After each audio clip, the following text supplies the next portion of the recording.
champions ট্ৰফিৰ final দেওবাৰে অনুষ্ঠিত হ'ব চেম্পিয়ন্স ট্ৰফিৰ ফাইনেল আৰু তাক লৈ ইতিমধ্যে ক্ৰীড়া অনুৰাগীৰ মাজত উৎকণ্ঠা ক্ৰমান্বয়ে বৃদ্ধি পাইছে ভাৰত আৰু নিউজিলেণ্ডৰ মাজত চেম্পিয়ন্স ট্ৰফিৰ ফাইনেল ডুবাইত অনুষ্ঠিত হ'ব খেলখন উল্লেখ্য যে ৰোহিত শৰ্মা বিৰাট কোহলি হাৰ্দিক পাণ্ডিয়া শ্ৰেয়াছ আয়াৰ কেএল ৰাহুলৰ ওপৰত নিৰ্ভৰ কৰিব শুভমন গিলৰ ওপৰত নিৰ্ভৰ কৰিব ৰবীন্দ্ৰ জাদেজাৰ ওপৰত নিৰ্ভৰ কৰিব ভাৰতীয় বলিং অৰ্ডাৰত মহম্মদ শামিৰ ওপৰত নিৰ্ভৰ কৰিব বৰুণ চক্ৰৱৰ্তী একেটা সময়তে কুলদীপ যাদৱৰ ওপৰতো নিৰ্ভৰ কৰিব কেনেদৰে ভাৰতীয় বেটিং আৰু বলিং লাইনআপে নিউজিলেণ্ডক থানমান কৰিব পাৰে নিউজিলেণ্ডক কেনেদৰে পৰাস্ত কৰিব পাৰে তাৰ বাবে ৰণনীতি প্ৰস্তুত হ'ব কিন্তু তাৰ সমান্তৰালভাৱে নিউজিলেণ্ডৰ বৰ্তমান সময়ত দক্ষিণ আফ্ৰিকাক সেমিফাইনেলত পৰাস্ত কৰি বৃহৎ স্কোৰ থিয় কৰাই কেনেদৰে সেমিফাইনেলত দক্ষিণ আফ্ৰিকাক পৰাস্ত কৰিলে আৰু তাৰ পিছত সেই নিউজিলেণ্ডৰ মনোবল ক্ৰমান্বয়ে বৃদ্ধি পাইছে উল্লেখ্য যে ফিল্ডিঙত নিউজিলেণ্ড যিকোনো মুহূৰ্ততে বিধ্বংসী হৈ পৰিব পাৰে ফিলিপছে যিকোনো মুহূৰ্ততে ভাৰতীয় দলক বিপদত পেলাব পাৰে কেৱল সিমানেই নহয় ৰচিন ৰবীন্দ্ৰই যিকোনো মুহূৰ্ততে নিউজিলেণ্ডৰ খোপনি পুতিব পাৰে আৰু ভাৰতীয় বলাৰৰ বাবে হ'ব সেয়া অগ্নি পৰীক্ষা একেটা সময়তে নিউজিলেণ্ডৰ বলাৰৰ সন্মুখত ৰোহিত শৰ্মা শুভমন গিল বিৰাট কোহলি শ্ৰেয়াছ আয়াৰে কেনেদৰে প্ৰদৰ্শন কৰিব কেনেদৰে অক্ষৰ পেটেলৰ প্ৰদৰ্শন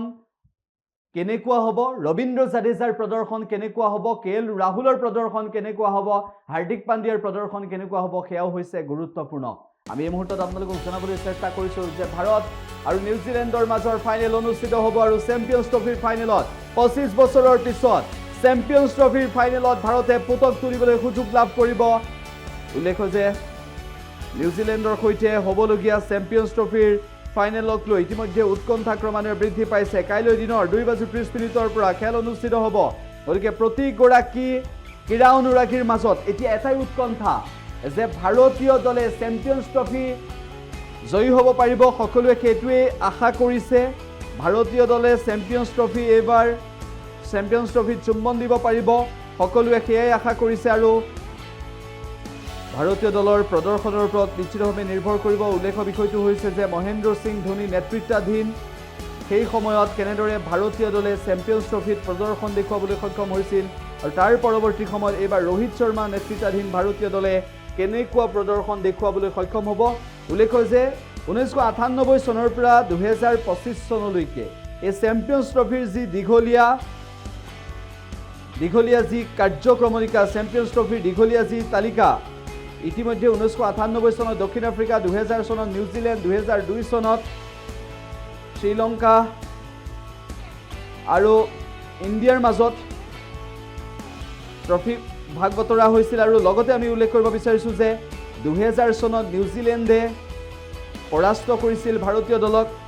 2013 চনত ভাৰতীয় দলে বিজয় সাব্যস্ত কৰিছিল ইংলেণ্ডক পৰাস্ত কৰিছিল আৰু 2025 চনত পাকিস্তানে চেম্পিয়ন্স ট্ৰফি আয়োজন কৰিলে কিন্তু পাকিস্তানত খেল এইবাবেই নহ'ল যে ভাৰতীয় দলে ফাইনেল পালে আৰু সেইবাবেই ভাৰতীয় দলৰ ফাইনেল পোৱাৰ বাবে পাকিস্তানত ফাইনেল অনুষ্ঠিত নহ'ল গতিকে এইবাৰৰ চেম্পিয়ন্স ট্ৰফিত নিউজিলেণ্ডক পৰাস্ত কৰি ভাৰতীয় দলে নিজৰ প্ৰদৰ্শন দেখুৱাবলৈ সক্ষম হ'ব ভাৰতীয় দলে চেম্পিয়ন্স ট্ৰফিত চুম্বন দিব পাৰিব আৰু 2000 চনত যেনেদৰে ভাৰতীয় দলক পৰাস্ত কৰিছিল নিউজিলেণ্ডে উল্লেখ্য যে সেইবাৰ আয়োজক দল আছিল কেনিয়া 2000 চনত নিউজিলেণ্ডৰ হাতত ভাৰত পৰাস্ত হৈছিল 25 বছৰৰ পিছত এই মধুৰ পদক তুলিবলৈ ভাৰতীয় দলে সুযোগ লাভ কৰিছে ৰোহিত শৰ্মা বিৰাট কোহলিয়ে পদক তুলিব পাৰিব সেয়া আশা কৰিছে শ্ৰেয়াছ আয়াৰ শুভমন গিল আৰু কেএল ৰাহুলে পদক তুলিব পাৰিব মহম্মদ শামি বৰুণ চক্ৰৱৰ্তী কুলদীপ যাদৱ হাৰ্দিক পাণ্ডিয়া ৰবীন্দ্ৰ জাদেজাৰ বলে তছনছ কৰি দিব পাৰিব নিউজিলেণ্ডৰ বাহিনীক সেয়া সকলোৱে বিচাৰিছে আৰু চেম্পিয়ন্স ট্ৰফিৰ দেওবাৰৰ খেলত সেয়াই হ'ব বুলি সকলোৱে আশা কৰিছে অধীৰ অপেক্ষাৰে ৰৈ আছে দেশৰ ক্ৰীড়া অনুৰাগী যিকোনো খবৰৰ বাবে যোগাযোগ কৰক 7099017330 লগতে 7099017110 নম্বৰত